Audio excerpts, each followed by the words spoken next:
लेकिन मैं बहुत सारी लक्ष्मियों को यहाँ रोड पे सोते हुए दिखा दूं रात को, तब उन लक्ष्मियों के बारे में याद नहीं आती है इनको। है ये लक्ष्मी है, और ये रोड पे जो लड़की सो रही है हमारे भारत देश की, एक वोटर है, वो लक्ष्मी नहीं है? लक्ष्मी तो वो भी है, तो उसको आवास क्यों नहीं मिला अभी तक? ये सच हो गया। अब दिल्ली के लिए नहीं, ऑल हिंदुस्तान की बात कर रहा हूँ। ऑल हिंदुस्तान में वो कहीं किसी के लिए सही नहीं है।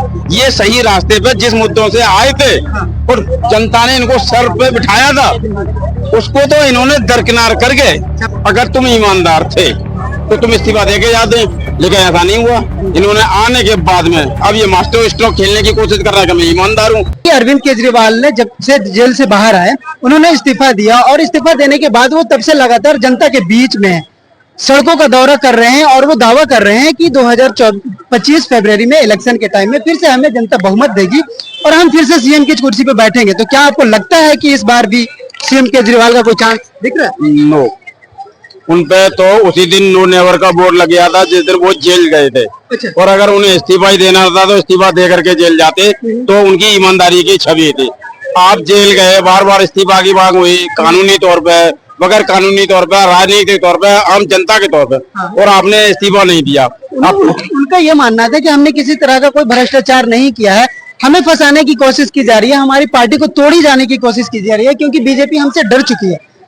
तो फिर हम इस्तीफा क्यों देते हैं? हमें अदालत ने बेल दिया है, हम लोगों के बीच जाकर के लोगों से बात करेंगे, हमें लोगों से मतलब है, हमें बीजेपी को हम नहीं जानते। बेल किस बेस पे मिलती है आप बताओ मुझे? जब मेरे खिलाफ एफआईआर होगी, मैं मेरे खिलाफ कहा था पुलिस कार्रवाई करेगी, विवेचना करेगी, तथ्यों के आधार पर मुझे गिरफ्तार करके जेल भेजा जाएगा। फिर मैं वकील करके अपना कहा था, उसके बाद मैं अपनी जमानत के लिए मांग करूंगा। मुझे लगेगा कहीं ना कहीं मुझे जमानत मिलेगी, क्योंकि जमानत मिलना भी मेरा अधिकार है। जिस तरह से पुलिस का काम है जेल भेजना, उसी तरह से मेरा अधिकार है जमानत मिलना। जमानत मिल गई, कोई बात नहीं। इसी का दूसरा सेकंड फार्मूला है हेमंत सोरेन। उन पर भी भ्रष्टाचार के आरोप लगे थे, उन्होंने इस्तीफा दिया, ठीक है, और वो जेल गए। उसके बाद उनको जमानत मिली, वो लौट के फिर कुर्सी पे आए। अगर तुम ईमानदार थे तो तुम इस्तीफा दे के जाते, ठीक है, दूसरा बैठता, जब तुम्हें बेल मिलती तुम आगे अपनी कुर्सी संभाल लेते, लेकिन ऐसा नहीं हुआ। इन्होंने आने के बाद में अब ये मास्टर स्ट्रोक खेलने की कोशिश कर रहा है कि मैं ईमानदार हूँ। आतिशी जी को बना दिया गया। वो तो बता रहे कि हम इतने कट्टर ईमानदार हैं कि लोगों के लिए हमने चीफ मिनिस्टर की कुर्सी को लात मार दिया है। लेकिन भारत के अंदर लात मारना कहाँ है? ये तो आपकी मजबूरी बन गई है, ये आपको देना ही पड़ेगा इस्तीफा। भारत की जनता बहुत समझदार है, ऐसा नहीं है समझदार नहीं है। मैं जानता हूँ छोटे से बच्चा भी हमारे यहाँ समझदार है।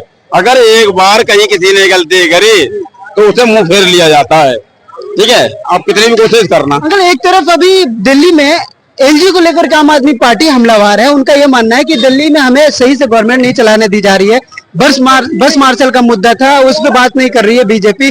कल ही की बात है कि सीएम आवास से चीफ मिनिस्टर को बाहर निकाल दिया गया, आज वो घर से काम कर रही थी। देखिए, पेपर पढ़ के मैं भी आ रहा हूँ। जब आपने अनलीगल तौर पे आपने इस्तीफा दे दिया, ठीक है, आप एक मामूली विधायक रह गए, ठीक है, सीएम तो नहीं रहे, तो उसने क्या गलत कर दिया है? फिर आतिशी जी ने अभी तक बता रहे कि एलजी ने हमें घर से बाहर निकाल दिया। नहीं, वही तो चीज है। आपको एलजी को राइट है, समझे, उन्होंने निकाल दिया। आतिशी जी ने अभी तक बंगला आवंटन के लिए मांग नहीं करी गई, तो अनलीगल तौर पे तो ऐसा होगा नहीं कि साहब आपको प्लेट उठा के दे दी जाएगी। आप उन्होंने अपने सामान वगैरह जो भी थे वो उन्होंने वहां रखवा क्यों रखा भैया? आप ही बताइए। आपके नाम से सीट तय हुई ट्रेन के अंदर के आप जाएंगे और आपके सब कुछ है, उसके बाद भैया पहुंच जाए तो क्या इनको टीटी बैठने देगा? नहीं देगा, खड़ा कर देगा। बोले भाई सीट उसकी है, उसके नाम से रिजर्वेशन है, वही बैठेगा बंदा आकर के। अगर नहीं बैठता तो खाली जाएगी बर्थ। तो जब सीएम साहब ने इस्तीफा दे दिया, ठीक है, वो मामूली विधायक रह गए, अब सीएम बन गए आतिशी जी, तो आतिशी जी को मांग करनी चाहिए थी, ठीक है, उन्होंने मांग नहीं करी, वो अनलीगल तौर पर उन्होंने सामान रख दिया जाकर के। अरे कि अभी रामनवमी चल रहा है और एक लक्ष्मी को घर से निकाल करके बाहर फेंक दिया आपने। ये हमारे भारत के अंदर ना जितनी भी बहन बेटियां हैं, ठीक है, ये सारी लक्ष्मी है हमारे लिए। लेकिन मैं बहुत सारी लक्ष्मियों को यहाँ रोड पे सोते हुए दिखा दूं रात को, तब उन लक्ष्मियों के बारे में याद नहीं आती है इनको। है ये लक्ष्मी है, और ये रोड पे जो लड़की सो रही है हमारे भारत देश की, एक वोटर है, वो लक्ष्मी नहीं है? लक्ष्मी तो वो भी है, तो उसको आवास क्यों नहीं मिला अभी तक? आपके हिसाब से गवर्नमेंट किसकी होनी चाहिए दिल्ली में? देखिए, जिस तरह से बीजेपी काम कर रही है और 20 राज्यों में बैठी हुई है आज की डेट में, ठीक है, अगला पड़ाव महाराष्ट्र का भी है, झारखंड का भी है और दिल्ली को तो हर कीमत पे लेना ही लेना है अब के, समझे।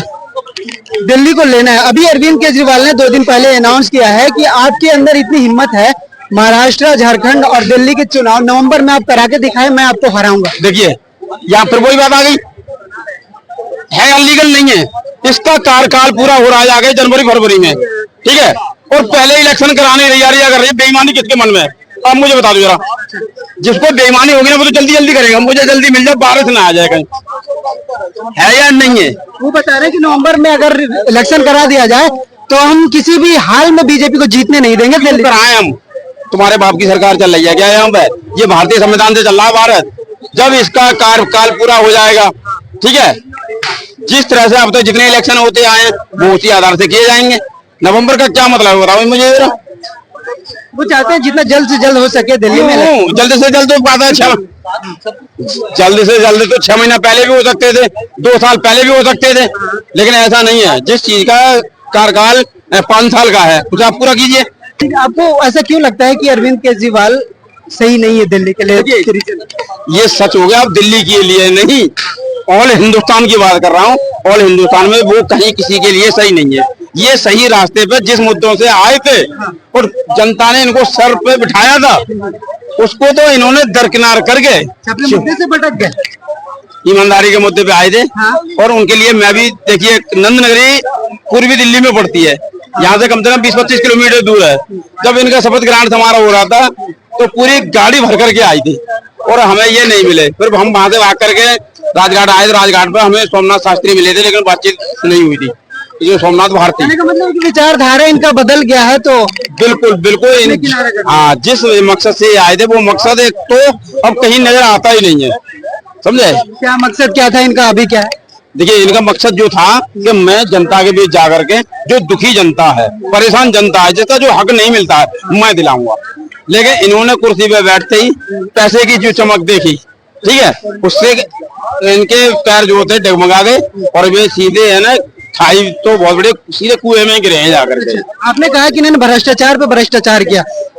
दिल्ली की जनता और लोगों का ये मानना है कि केजरीवाल ने इतने ईमानदारी से काम किया कि उन्होंने अपने लिए घर तक नहीं बनाया, घर तक नहीं खरीदा, दूसरों के घर में रहने पे मजबूर हुए हैं। ये 53 करोड़ रुपए का अभी मीडिया ने थोड़े दिन पहले जो उठाया था, वो किसका घर था? आम जनता का घर था क्या? आपका था या मेरा था? नहीं था ना।